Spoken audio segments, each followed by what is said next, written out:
You get the sense that the country is desperate for someone to show us the way. Not the old way, not the same way, but a new way. Think about this for a minute. What if we pulled all of our troops out of South Korea? They've been there for 50 years, tens of thousands of them. What if we quit worrying about Iran and instead realized that its having a nuclear weapon isn't the end of the world? What if we pulled all our troops out of Iraq, brought them all home? What if we realistically addressed the debt and paid attention to the huge burden we're placing on generations to come? Guess whose ideas these are? And you hardly ever hear his name. This is Republican candidate Ron Paul talking in an interview with the New Hampshire Union Leader. Ron Paul, who raised more than $5 million in the third quarter, trailing not far behind fellow Republicans like John McCain and Fred Thompson. Ron Paul, who has a huge internet following. He's a congressman, a physician who's delivered more than 4,000 babies. Ron Paul has been married to the same woman for 50 years, which means he doesn't come to the race with a lot of the assorted baggage that some of the other candidates for the White House do. So here's the question. Should more people be listening to what Ron Paul has to say?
I can't figure it out, so I have come up with this simple answer.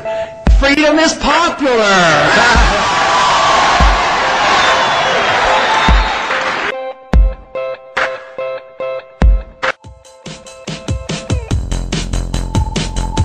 Limited government and the Constitution, we don't have to start a brand new revolution. All we have to do is restore the principles of the original revolution.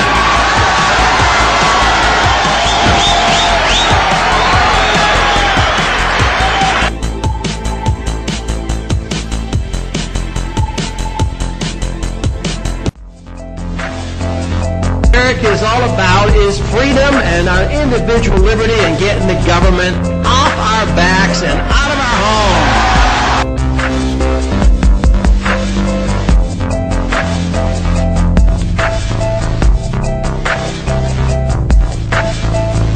What we need are people who will stand firm on the Constitution.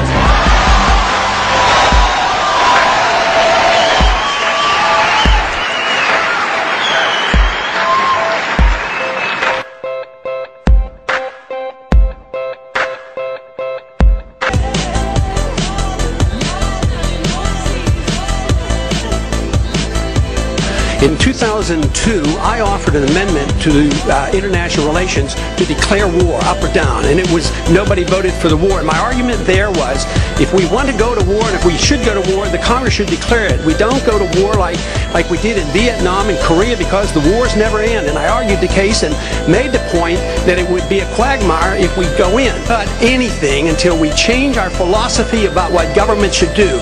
If you think we can continue to police the world and spend hundreds of billions of dollars overseas and spend hundreds of billions of dollars running a welfare state, an entitlement system that has accumulated $60 trillion worth of obligations, and think that we can run the economy this way, we spend so much money now that we have to borrow nearly $3 billion a day from foreigners to take care of our consumption. And finally, Steve writes from Pennsylvania. Remember the line from the classic Simon and Garfunkel song, The Sound of Silence. The line that says the words of the prophets are written on the subway walls and tenement halls.